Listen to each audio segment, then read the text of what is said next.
Today I tell you the story of the American teacher Hannah Upp, the woman who disappeared 3 times.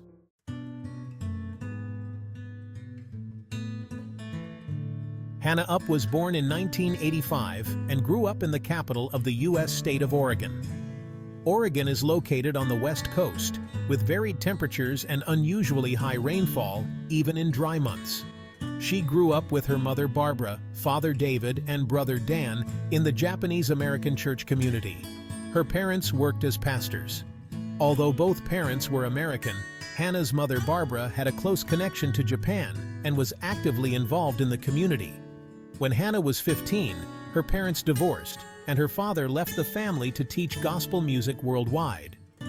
The separation was a significant event for Hannah and her brother, especially since their father lived in distant and exotic countries.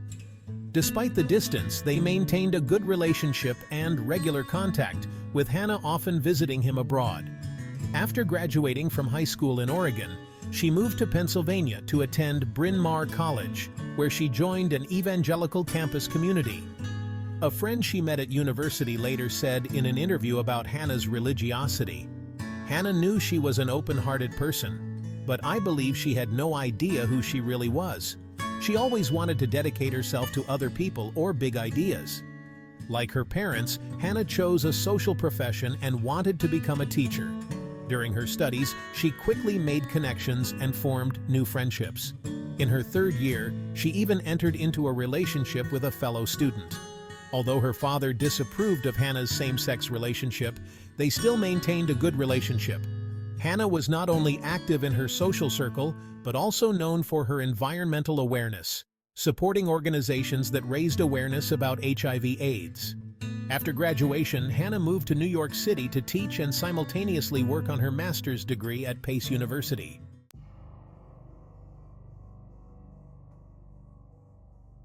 Hannah first disappeared in the summer of 2008. On Friday, August 29th, she left her apartment in Harlem, New York City, without a specific destination.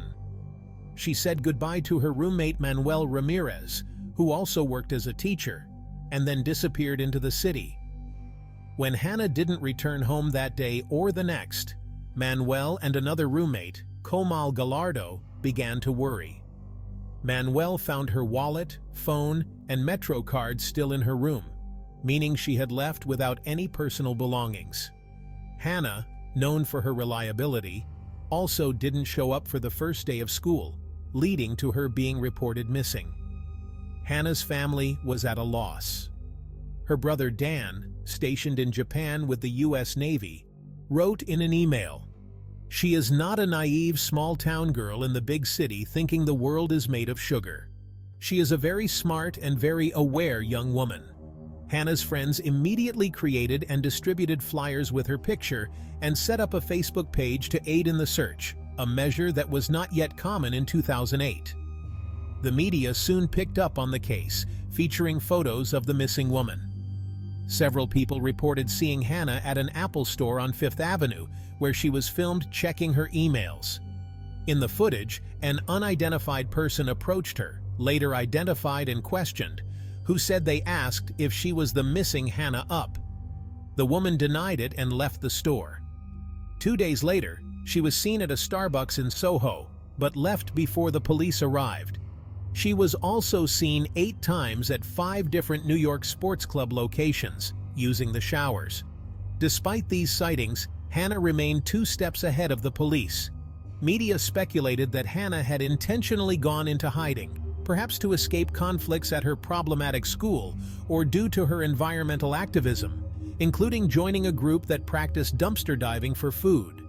However, these theories didn't lead to her capture. On September 16, 2008, 2 workers near the Statue of Liberty found a female body floating in the water. They rescued her, finding Hannah alive but severely hypothermic, dehydrated, and sunburned.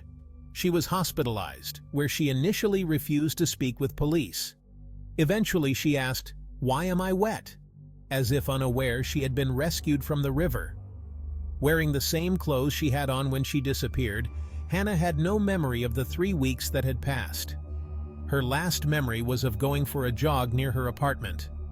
When her roommate visited her in the hospital, Hannah believed she still needed to prepare for the first day of school, unaware of the lost time.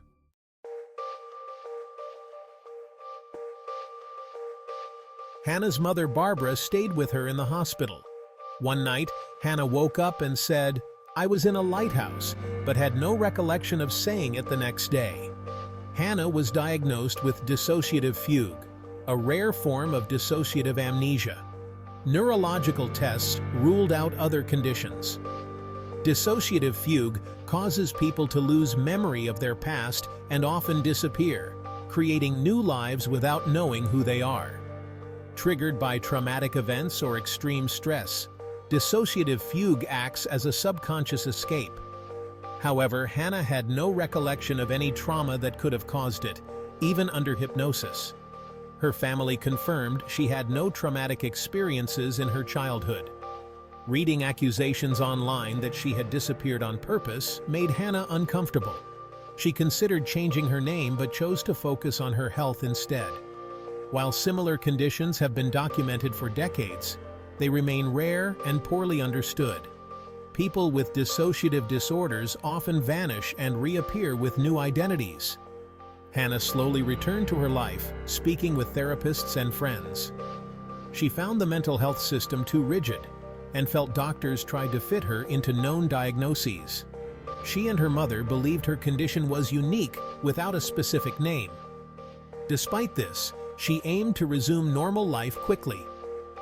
About a year after her episode, she moved to live with her mother in Pendle Hill, Pennsylvania, a retreat center with a strong Quaker community. Known for their social engagement and kindness, Quakers believe in finding the divine within oneself. Hannah, who felt connected to this community, worked in the kitchen and attended prayer meetings, helping others while remaining private about herself.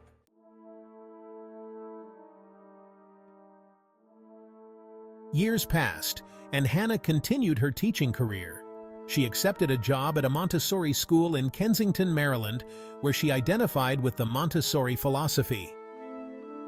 On the morning of her first day, Barbara received a call from the police saying Hannah's phone, bag, and wallet were found on a path in Kensington. A colleague reported seeing her walking quickly in the wrong direction.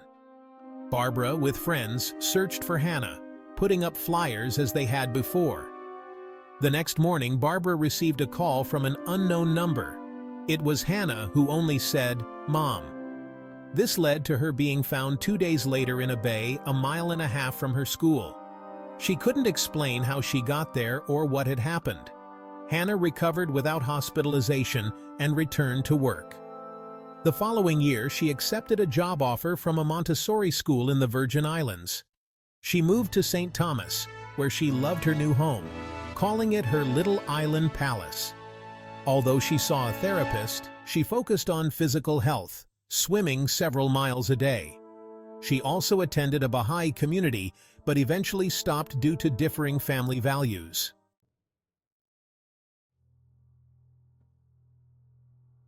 On September 6, 2017, Hurricane Irma hit St. Thomas with winds up to 135 miles per hour.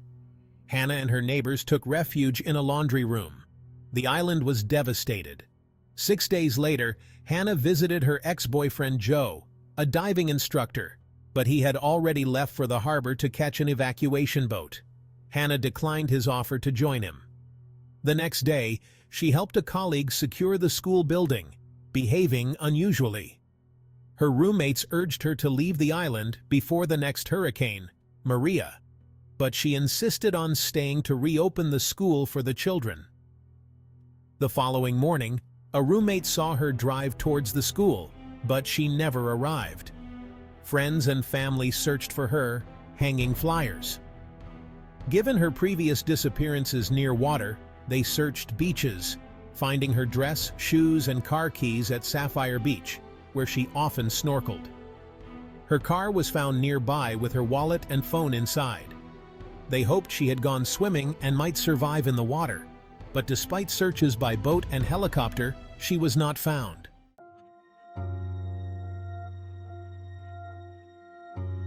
Barbara moved to St. Thomas to continue the search, funded by her Quaker community. Life on the islands slowly returned to normal after the hurricanes, but not for Barbara, as there were no new leads on Hannah's whereabouts. In January 2018, 2 homeless aid workers reported seeing someone resembling Hannah, but it turned out to be someone else. Occasional sightings of Hannah have been reported since, but she remains missing. The last potential sighting was in February 2019 on another Virgin Island, but it could not be confirmed. Hannah Upp's case remains a mystery. Whether she met with misfortune during the storm or experienced another dissociative episode, her fate is unknown. The possibility that she is alive somewhere unaware of her identity remains. Without Hannah to provide answers, the mystery endures.